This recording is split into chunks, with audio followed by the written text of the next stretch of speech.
Everywhere I go in Hong Kong, I can't go 10 minutes without seeing this logo. Why are people so obsessed with these packs? Is it just hype? Or is there something more to it? What cause?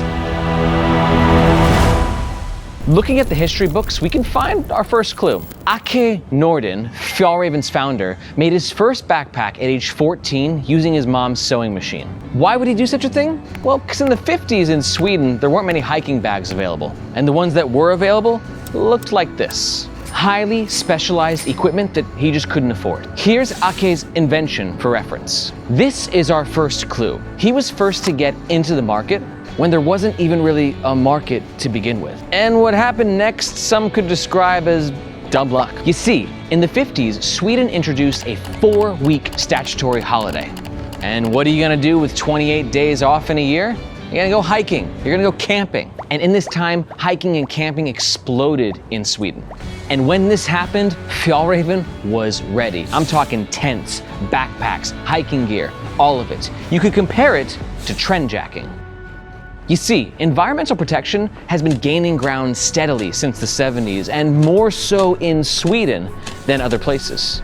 So in the 90s, Fjällräven started a Save the Arctic Fox campaign. Obviously, this came with a marketing push. Because if you remember, in the 90s, other brands were notorious for child labor, poor factory conditions, and generally not giving a fuck about anything aside from money. This helped set Fjällräven on the other end of the spectrum, and it also helped catapult them to the #1 brand in Sweden. Did they do it because it was the right thing, or did they do it for marketing? We'll never really know. All we know for sure is it led to global domination.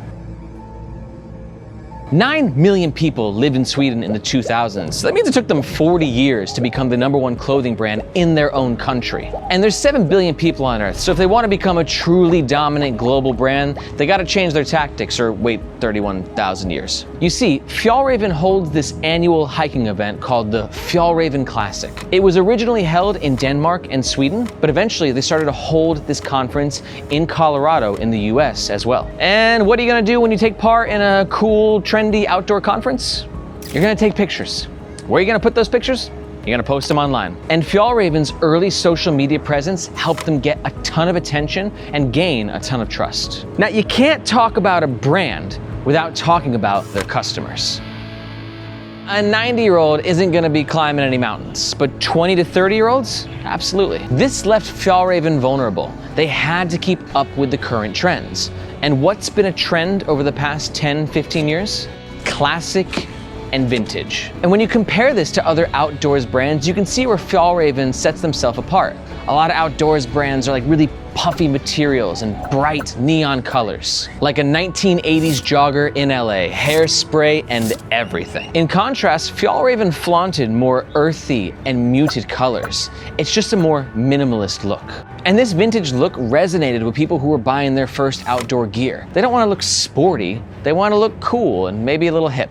And that's why I see this backpack every 10 minutes. Fjällräven pivoted from a product company to a marketing company, which isn't a bad thing. It just makes Fjällräven a bit more of a fashion brand. Wearing Fjällräven is making a statement about who you are and what you believe in. Originally, their products were manufactured in Sweden and Finland, but now the majority of manufacturing takes place in China. And it's also well documented on the web that their gear isn't quite as durable as it used to be. So this combination of smart marketing, a timeless look, and a bit of luck created this behemoth that we see today. I'm Aaron, this is Nomads Nation. Make sure you subscribe.